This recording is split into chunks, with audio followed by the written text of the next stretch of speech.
Mesdames et messieurs, bonsoir. C'est un plaisir de vous retrouver. Vous êtes sur CNews. Voici les titres de cette quotidienne. À la une, nous démarrons avec le retour brutal sur l'expulsion de 79 familles de la cité Tarm Sud à Ouakam. L'actualité continue à Ngabo. Une marche a été organisée par des femmes du village pour réclamer Sokhna Aïda Diallo. Dans le cadre de la modernisation du transport, des minibus ont été réceptionnés pour remplacer les 7 places. Les actualités internationales, sportives ainsi que le thème du jour boucleront cette session d'information. Le développement de tous ces titres juste après ceci. Ce jeudi 1er octobre, nous démarrons avec la météo dakaroise de Riyad qui prévoit un temps relativement calme pour les prochaines 24 heures sur toute l'étendue du territoire national. Pour la région de Dakar, le temps sera ensoleillé avec un ciel qui va progressivement se dégager et laisser quelques nuages en altitude. Température maximale ressentie 32 degrés. Le vent soufflera de secteur nord-ouest entre 6 et 16 km/h le matin, puis entre 16 et 22 km/h l'après-midi. Pas de pluie, pas d'orage en vue.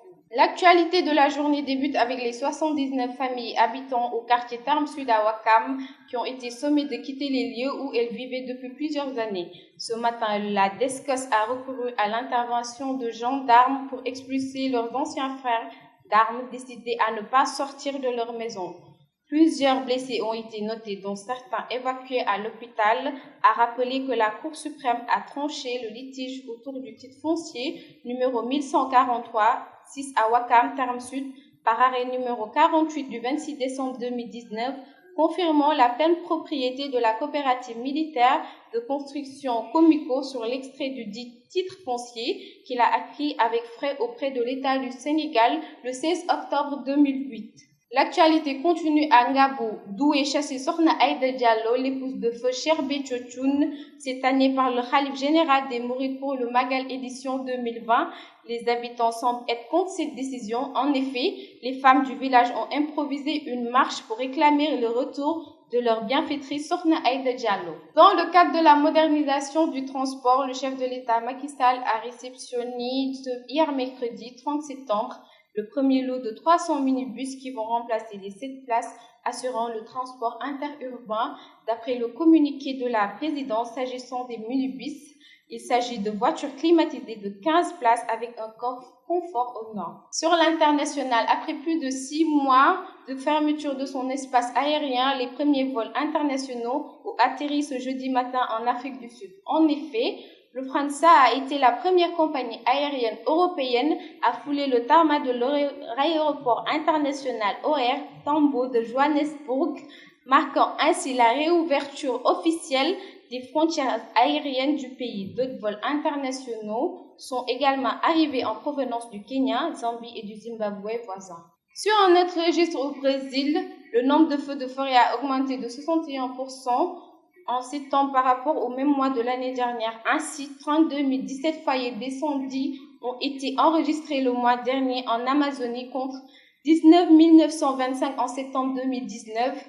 Lors d'un discours au sommet sur la biodiversité des Nations Unies, le président Bolsonaro a accusé certains ONG d'être à l'origine de ces crimes environnementaux pour faire de la mauvaise publicité au Brésil. Comme chaque année, l'Organisation des Nations Unies pour l'alimentation et l'agriculture FAO présente son classement des pays où la faim est plus présente. Pour cette édition 2020, le Sénégal se trouve à la 67e place sur 117 pays. Le pays de la Teranga enregistre un score de 17,9. Au Sahara, le Sénégal pointe à la 4e place. Rapporte Wolf Quotidien a noté que d'après l'organisation, la faim est définie comme étant la détresse associée à un manque de calories suffisantes. Du sport pour boucler cette première partie, nommé deuxième buteur de la Super League turque, Papis Demba Cissé était en fin de contrat avec Ayana Sport. Après quelques jours sur le marché, il a décidé de rejoindre l'un des deux plus grands clubs de Turquie, en l'occurrence le Fenerbahçe. Âgé de 35 ans, il s'est engagé ce jeudi avec le club d'Istanbul pour un contrat d'un an plus un autre en option. Son salaire annuel est estimé à 1 million d'euros avec une prime de signature de 500 000 euros. À présent, intéressons-nous à la deuxième et dernière partie de cette quotidienne pour aborder le thème du jour où il s'agira de parler de l'Octobre Rose, une campagne de communication destinée à sensibiliser au dépistage du cancer du sein. Au micro de Mohamedou Moualantouré et Aminata Ndoye. Je m'appelle Dr Fatma Guenoun, je suis la présidente de la Ligue sénégalaise contre le cancer. Cette année, nous allons célébrer Octobre Rose durant tout le mois. Célébrer Octobre Rose dans cette période de pandémie, c'est assez difficile. On ne peut pas organiser les consultations que nous faisons en grand format où il y avait des rassemblements de plus de 1000 femmes, 2000 femmes. Et cette année, c'est tous les jours que nous consultons au niveau du siège de la LISCA. Et pendant le mois aussi, nous allons faire des consultations décentralisées au niveau de la banlieue, au niveau des zones très sensibles, pour que les femmes puissent avoir accès à ces consultations gratuites. Et nous allons continuer à distribuer des bons de mammographie subventionnés pour que les femmes âgées de plus de 40 ans puissent aller se dépister moyennant 15 000 francs chez le radiologue de son choix. Donc, c'est ça que nous faisons cette année pour Octobre Rose et que nous conseillons aux femmes de faire l'autopalpation des seins, d'apprendre comment palper son sein. La palpation mammaire consiste à diviser de manière virtuelle le sein en 4 parties et de tendre les mains bien à plat et de palper pour voir s'il n'y a pas une boule qui roule sous les doigts.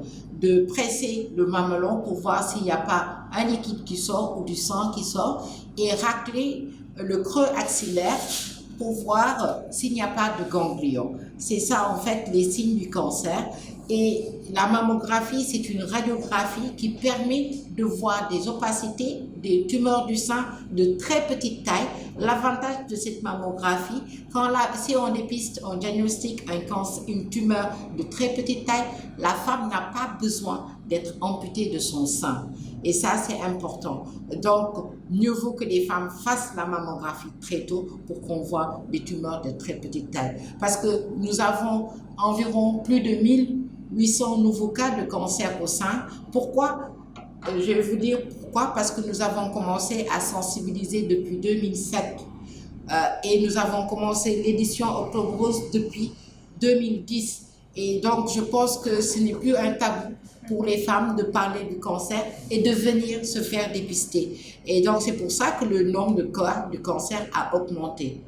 Parce que on voit de moins en moins des tumeurs volumineuses qui s'ulcèrent, qui deviennent nécrotiques au niveau du sein. C'est pour ça que nous leur demandons d'aller se faire dépister pour avoir un diagnostic précoce, se traiter et ne pas subir l'amputation du sein.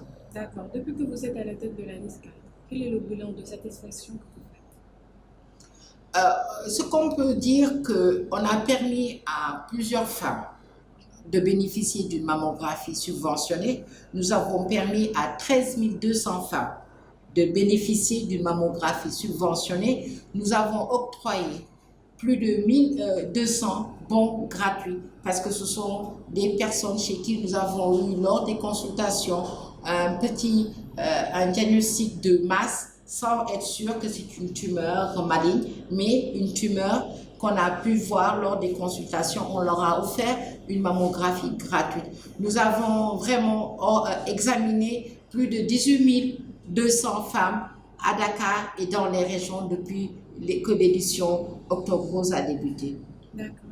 Donc, quels sont les conseils que vous pouvez donner aux femmes? Je demande à toute femme âgée de 20 ans de commencer l'autopalpation mammaire et à toute femme qui soit les femmes mariées, jeunes ou vieilles, d'aller en consultation ne serait-ce qu'une fois chez le médecin par an. Mesdames et messieurs, c'est la fin de cette édition. Merci de l'avoir suivi et bonne fin de soirée.